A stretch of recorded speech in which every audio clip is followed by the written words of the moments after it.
Thank you for listening to Lone Star Community Radio. This program was broadcasted and recorded live from the LSCR studios in downtown Conroe, Texas. Lone Star Community Radio is supported by listeners like you. Donate and sponsor today. For more information on getting involved with Lone Star Community Radio, contact us at lscrstudios@gmail.com or visit us online at www.irlonestar.com.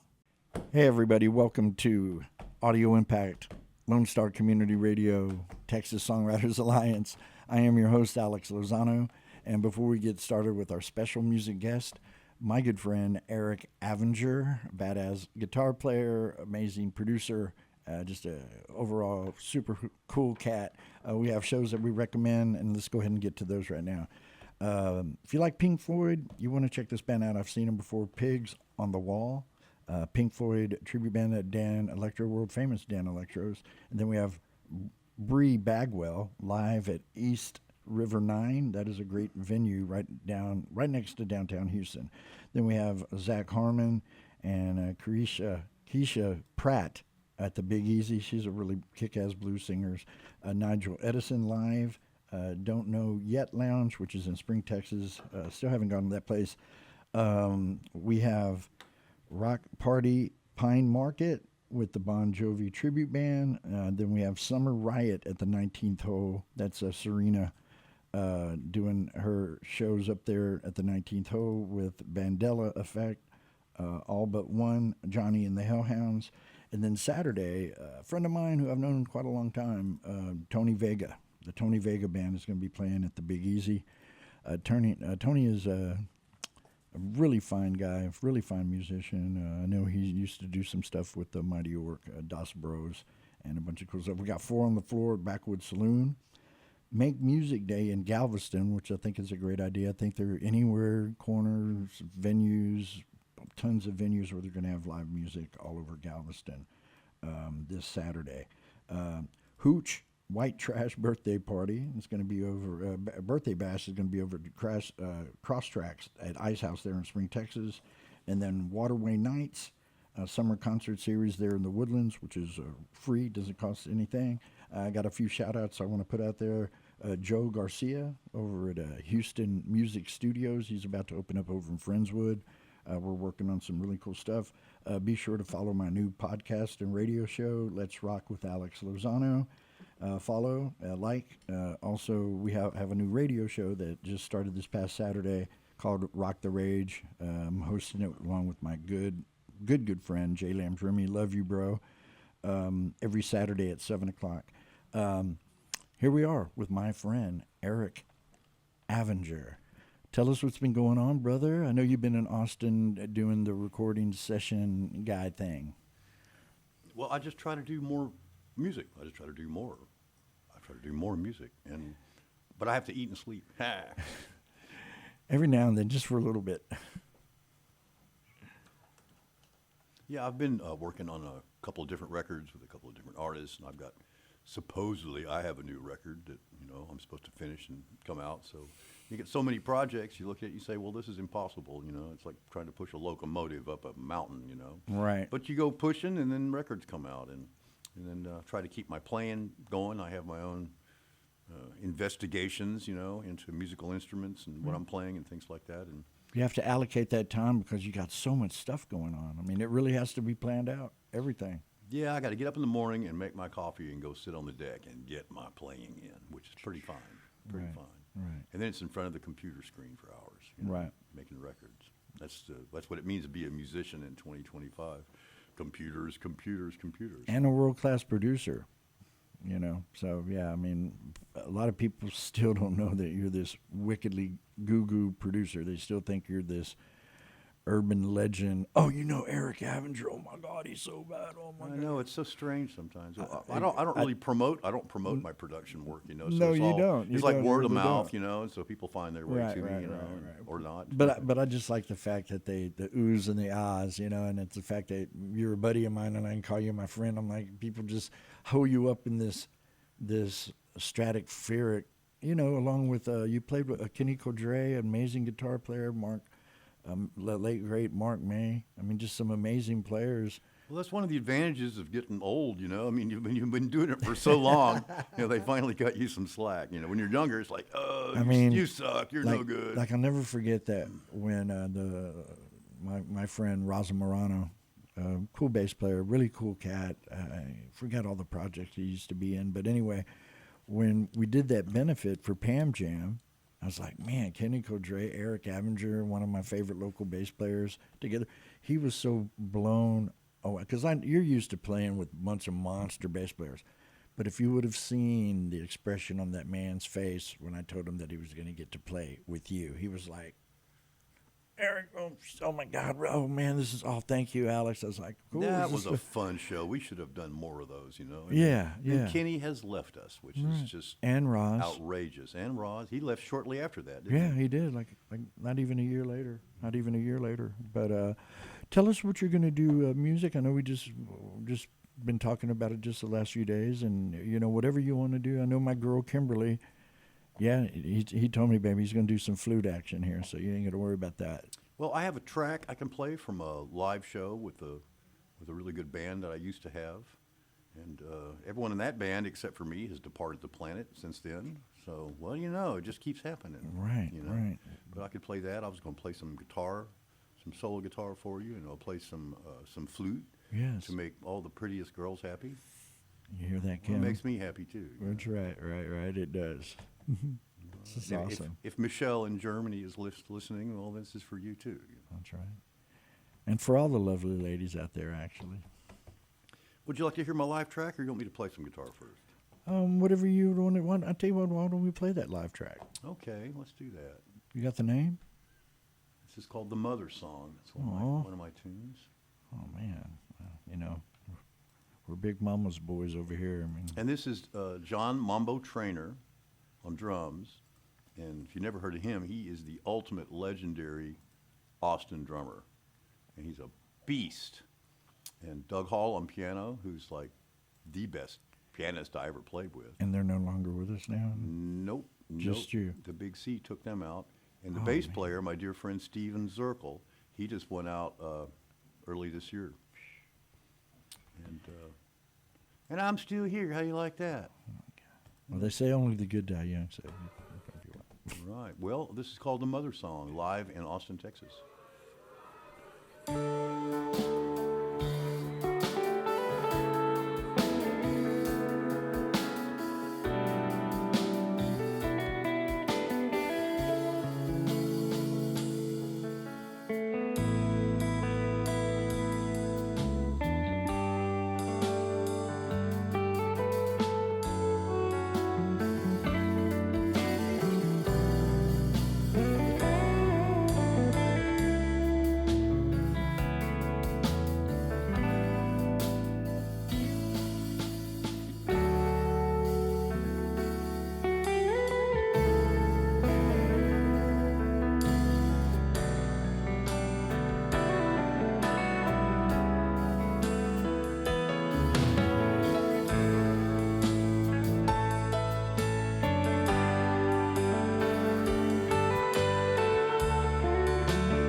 absolutely amazing, brother. I bet you miss your bros.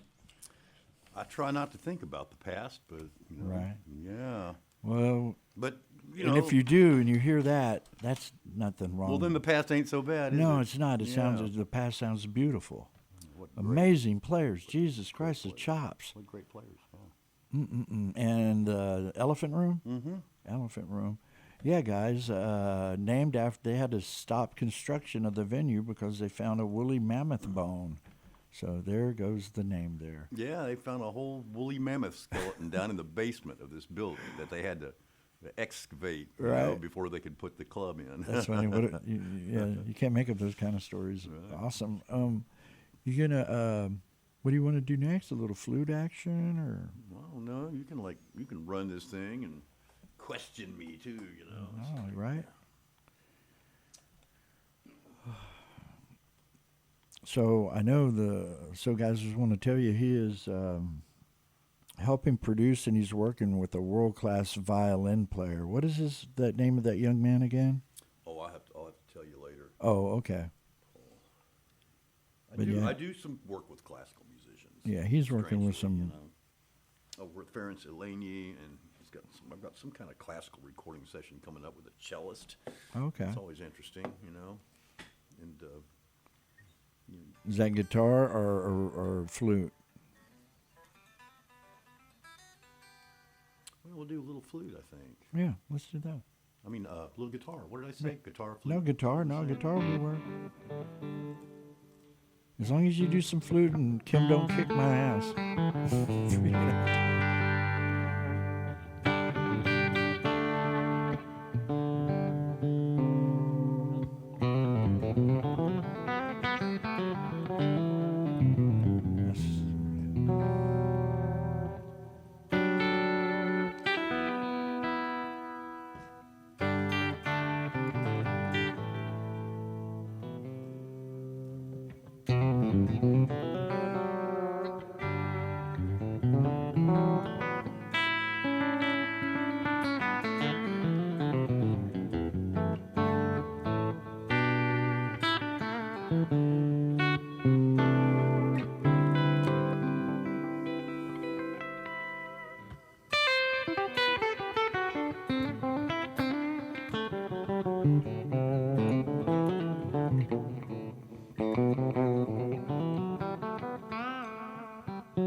Groovy, man.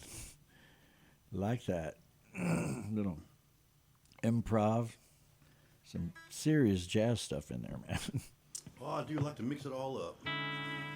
Still mostly blues, you know. Yeah. That's a little tune called "Born to Be Blue." In fact, Yeah, I was born to be blue. you're not one-dimensional, that's for sure, brother. Whatever you want to do, buddy, a track, flute, whatever this is. Well, let's see. I can talk about this a little bit. You know, like what's the deal with the flute? You know. Yeah. Well, how did I get into that? I stumbled across a recording. Actually, I was hanging out with some dear friends late one night, and my friend's girlfriend had just been traveling in where was she? Somewhere in Europe, Greece, and she found this record of a bamboo flute player. And she brought it back, and we were just hanging out, and she put that thing on the record player. See, it was a long time ago. Put it on the record player, and it just did something to my brain. Activated it. Like, what is that? I never heard a sound like that. It's a bamboo flute. It's bamboo from India. It's Indian music, I guess. But I thought, I've got to like find out what that is, you know, and I've got to get one of those flutes. I never met anyone who'd ever heard of one. Right. Nobody had a flute, and that was before the internet. You couldn't search it, you know. Sure. And so 2 years went by, 3 years went by. It's just no flute. Couldn't get one. I'd never even played a flute in my life. Why did I want a flute? You know, I mean, I'm a guitar player, and so. A bunch of things happened, and I had lived in Italy for a year or so after my second record came out, and I was playing there, and my girlfriend and I used to listen to that record. We had it on cassette. We used to listen to that bamboo thing all the time. It would just take us out, you know. So one thing led to another. I ended up in New Mexico chasing after some friends that had gone out there, and we were going to make records out there in Paradise. So I got like some recording equipment, and we went out there and set it up. You know, you could hear but sometimes we'd catch the coyotes howling. It's on a the beautiful tape. country. I used to live Yeah. in Albuquerque. Yeah, we were up in the Taos area. Yeah. And we had so many amazing, strange things. We had ball lightning up there. Have you ever seen ball lightning? No. We were looking out the big window one night, and it looked like a bunch of basketballs were hanging out in the air. Yeah. It's like, what? Never even heard of that. It's It looked crazy. like a bunch of glowing basketballs hanging in the air, like, hello, you know, am I Aliens dreaming? are about to abduct you. And then one at a time, they went kaboom, and they exploded. Kaboom. It's like, so I asked some people, I said, oh, yeah, it's ball lightning, you know. You see that once in a while out here. Never heard of it. Trip you out, man. That sounds But kinda trippy.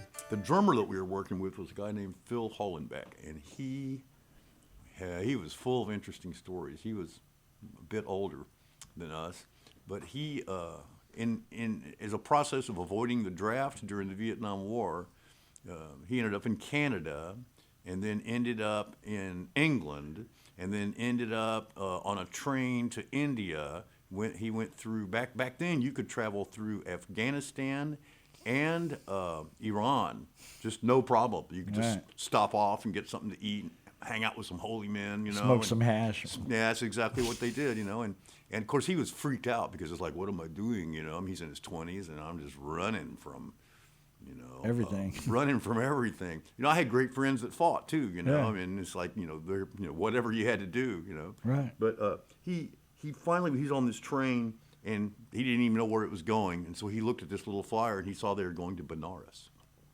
And he was reading about it. Benares, India is where it's considered the most auspicious if you go to die. So there's all these people lined up that are sick waiting to die so they can be, they burn you there. They put you up on a big funeral pyre, and and so they say that if you don't, that you can skip 100 lifetimes if you're able to die in Benares. And when he read that, he thought, that's it. Now I know what's going on with me. I'm going to Benares to die.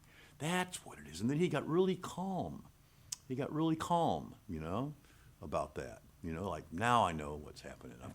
How long did he live for a little while longer? Well, he wasn't there even his first day there. He's walking around and he sees another Westerner who looks kind of like a hippie. He's got his long hair and stuff, Sure.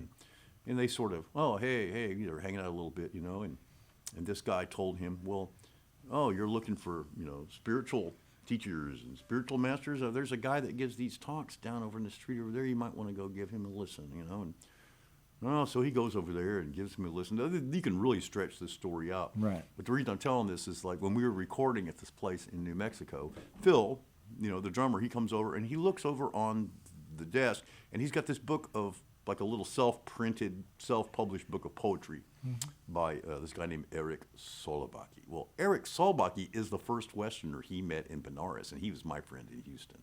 So it's a small world story. Wow. He says, Eric, it's like, that's impossible that this we're reading each other all over the world, and it's this little scene like that, So to get to the story, Phil knew all these Western musicians that studied Indian music in India, tons of them.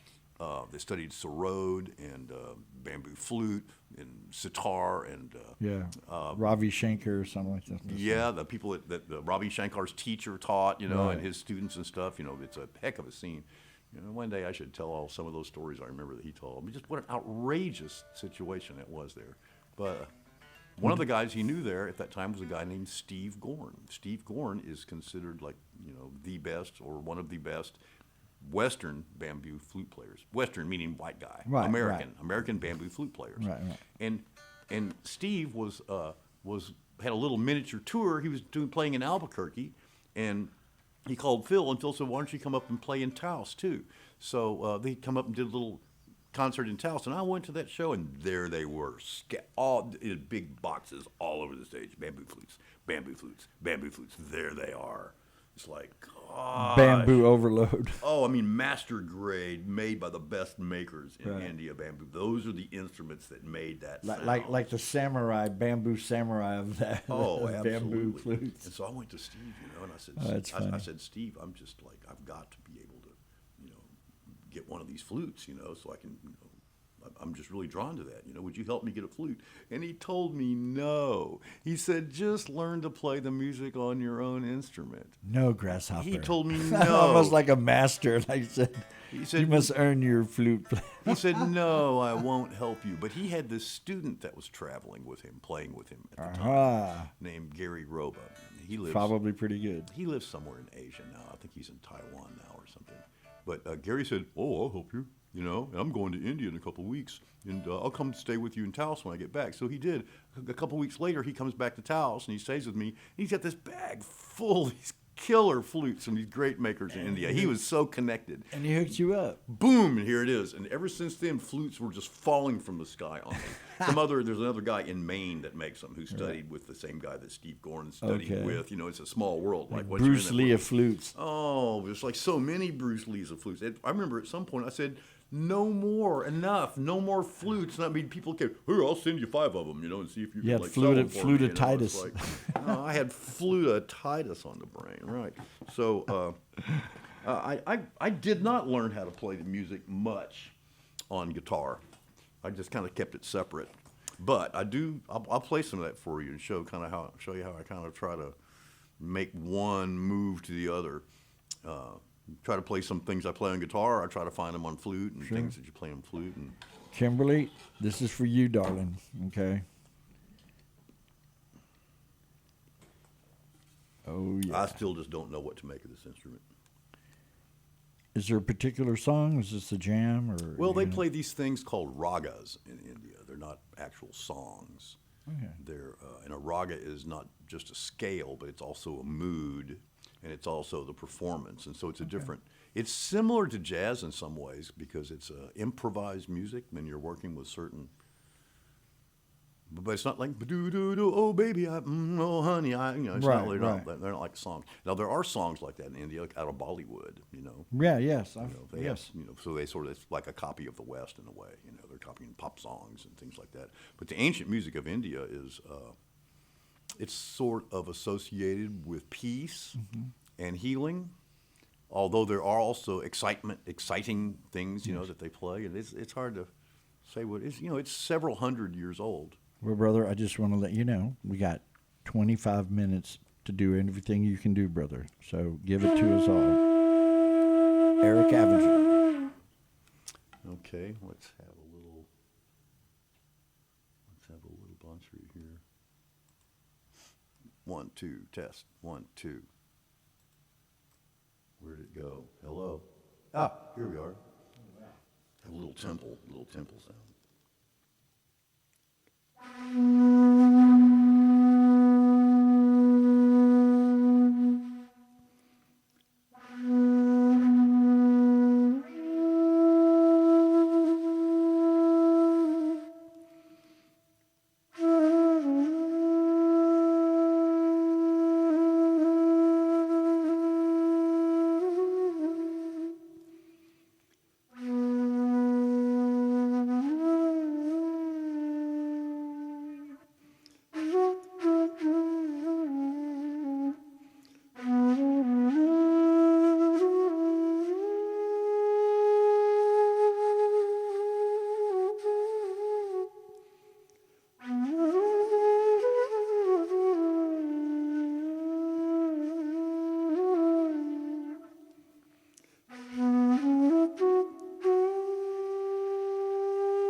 awesome, man. Pretty different, isn't it? Yeah, it really is. Pretty different. I mean, like, seriously. So, let's see. All right. How about, so it's like, maybe I should have listened to Steve Gorn. He said, "Oh man, you're destroying." He was really trying to tell me, Yeah. you will destroy your life if you pick up this instrument. You will ruin your career. Everybody will think, what happened to Eric? He used to play rock and jazz, and what is he even into? And he didn't tell me that part. But yeah, so what happens if you put it on the guitar? You know, what can you actually do? What can you actually do with that, you know? Let me see if I Well, can- you're see if I can get definitely this, well versed. You know, you're not one dimensional. That's for sure. see if I can get a sound out of this.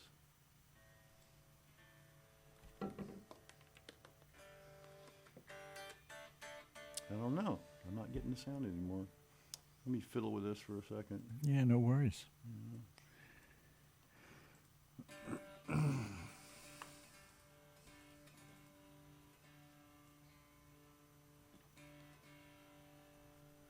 Oh, there it is.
Man, that's outer space, man. That's all the way to Saturn.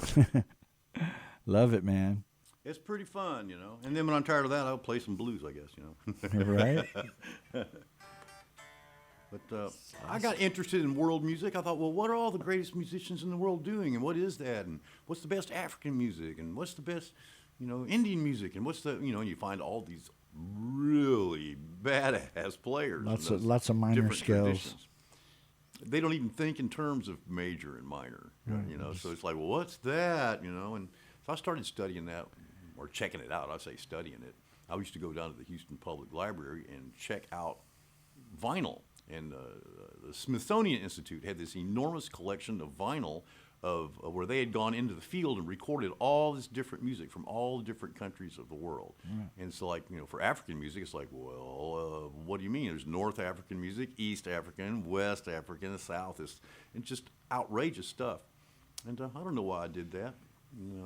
I thought maybe I'd like to broaden your horizons. Well, I thought maybe I'd like to try to put it all together and make a new kind of world music. Before there was world music, I had the idea that world music ought to be made of the best drummers, and guitars, bass, everything. Right, and everything. And then when world music did come out, it was just a bunch of drum machines, pretty much. I was a little bit disappointed, but there's some really great musicians.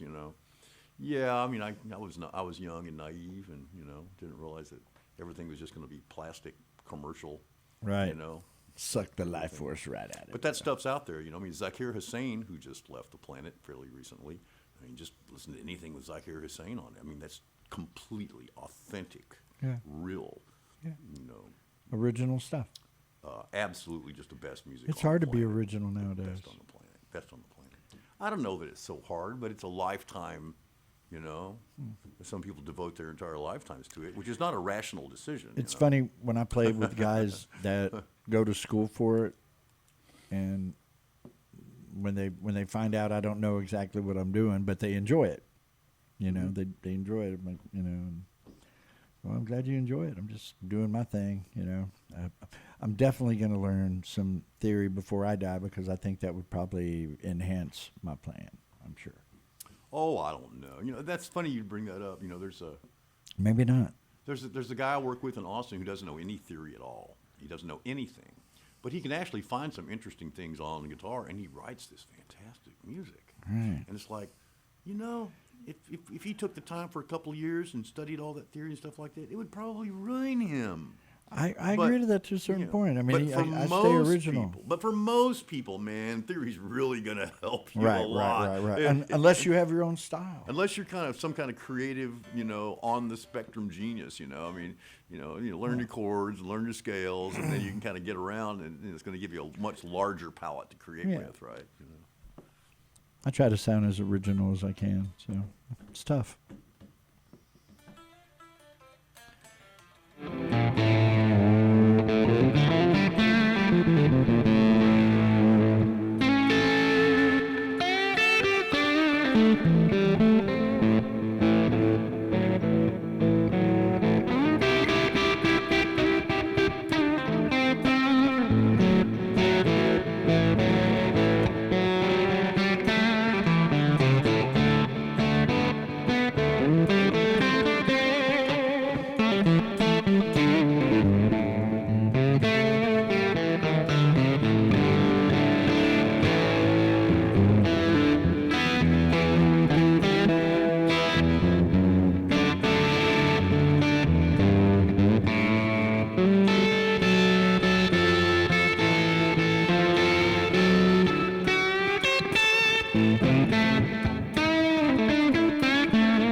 Man, oh man.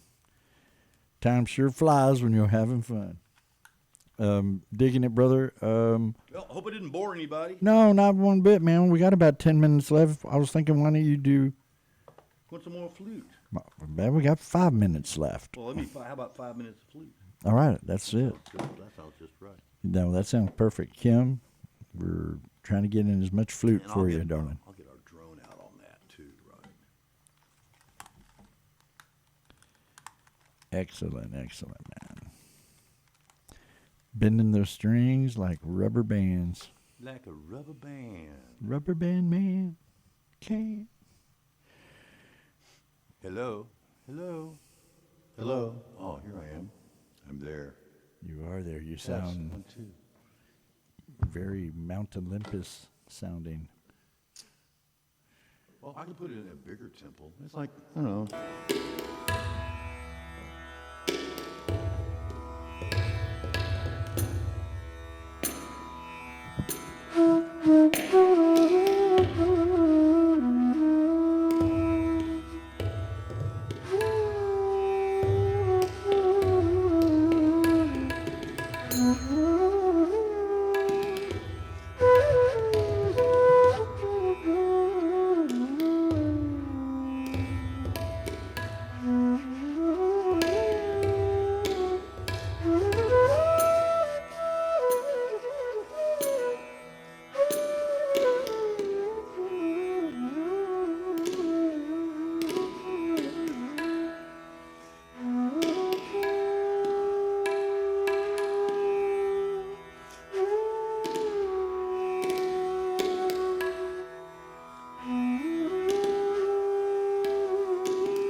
awesome, brother. What is that instrument? The one That's called a tanpura, and it looks like a sitar, sort of, but you don't actually fret it.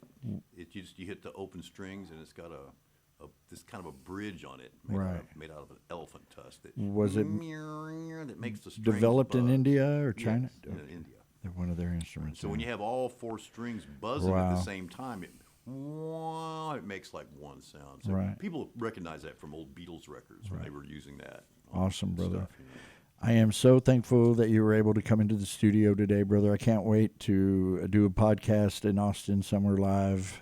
Just really awesome stuff, buddy. And thank you for playing that, the flute. I know Kimberly, she jumped my butt about it the other night. Make sure he plays the flute. There you go, darling.